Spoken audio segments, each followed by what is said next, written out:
Sometimes tunapitia katika changamoto nyingi sana. Si kwamba mtu anapenda kupitia katika changamoto, lakini ni vile ambavyo mtu anavyochukulia. Kuna watu hawapendi mafanikio ya watu. Yaani mtu yuko radhi aone wewe unateseka. Mtu yuko radhi aone unapata tabu. Furaha yake ni kukuona wewe unapitia katika changamoto nyingi. Umeachwa na mkeo, umeachwa na mumeo, umeharibikiwa na mambo, umefukuzwa katika kazi. Hiyo ndio furaha ya mtu. Lakini wakumbuke, mwenye kumpa mtu neema ni Mwenyezi Mungu, na mwenye kumnyima mtu neema ni Mwenyezi Mungu. Mtu hawezi kukaa katika riziki ya mtu.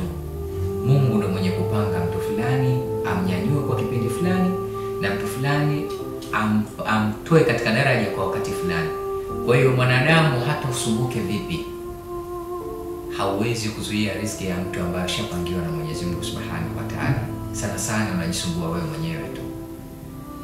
Tumezoea tunachukiwa katika mitaa, tena na watu ambao tunawapenda. Watu ambao hatuwategemei wakatufanyia baadhi ya mambo tofauti yenye kutuumiza. Kikweli kuna wakati unahaso, unatafuta kwa nguvu, kwa jasho. Mtu hajui changamoto unazozipitia. Leo umefanikiwa kidogo, basi kila mmoja anapohusudu kwa kile ambacho ulichokusudiwa. Wewe ambaye mwenye kumhusudu mtu. Anasema mshairi mmoja, anasema aya hasidan li ala ni'amati, ewe mwenye kunihusudu mimi juu ya neema ambazo Mwenyezi Mungu Subhanahu wa Ta'ala amenijalia. Mwenye kunichukia tu juu ya neema ambayo Mwenyezi Mungu Subhanahu wa Ta'ala amenijalia.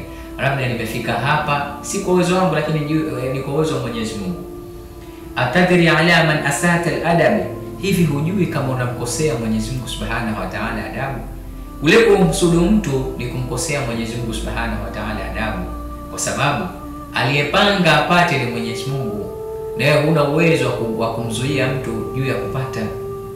Sasa anasema asata Allah fi hukumihi, unamkosea Allah katika hukumu zake, liannaka lam tara dhalima wa'bi, kwa sababu wewe hukuridhika kile ambacho alichompa Mwenyezi Mungu Subhanahu wa Ta'ala huyo ambaye unamhusudu. Sasa wakana jazauka anzadani, imekuwa sasa malipo yako yakawa malipo yako ni kuzidishia mimi. Mtu mwenye kumhusudu mtu anamzidishia neema yule ambaye anayemhusudu.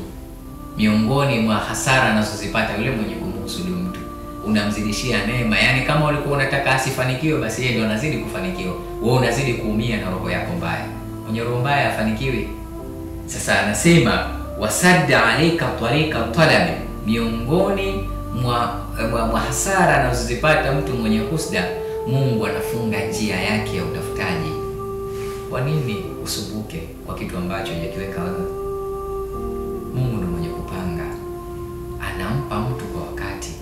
Ikiwa Mungu hajakupa kwa wakati huu, basi subiri kwa wakati mwingine. Si kuweka chuki kwa mtu kwa sababu amepata. Kwa hivyo sasa unachokipata sasa, unazidi kufungiwa na mambo yako hayakukalii sawa. Mwisho wa siku unazidi kunichukia, mimi naendelea kunawirika. Kwa hivyo tufanye yale ambayo yenye kumpendeza Mwenyezi Mungu Subhanahu wa Ta'ala. Wa assalamu alaykum wa rahmatullahi.